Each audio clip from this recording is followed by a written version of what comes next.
اعوذ باللہ من الشیطان الرجیم بسم اللہ الرحمن الرحیم۔ ناظرین السلام علیکم ورحمۃ اللہ وبرکاتہ۔ امید ہے آپ صحت مندی کے حالت میں ہوں گے۔ تو ناظرین آج میں جو ویڈیو آپ سے شیئر کرنا لگا ہوں وہ منہ کی بدبو ہے۔ مریض کے منہ سے اس قدر بو آتی ہے کہ ساتھ بیٹھا ہوا بندہ بھی بہت مشکل سے اس کا بنتا ہے۔ اس کا ایک سبب یہ بھی ہے کہ جو لوگ کھانا کھانے کے بعد دانت صاف نہیں کرتے، خلال نہیں کرتے، اس کا ایک سبب یہ بھی ہو سکتا ہے۔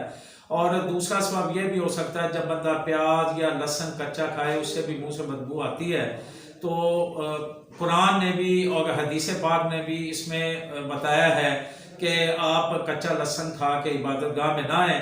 تو ناظرین نسخہ آپ کو پیش کرنے سے پہلے میں گزارش کرتا ہوں کہ آپ میری ویڈیو کو لائک بھی کریں اور اس کو شیئر بھی کریں اور چینل کو بھی سبسکرائب کریں اور انشاءاللہ یہ نسخہ سن لیں۔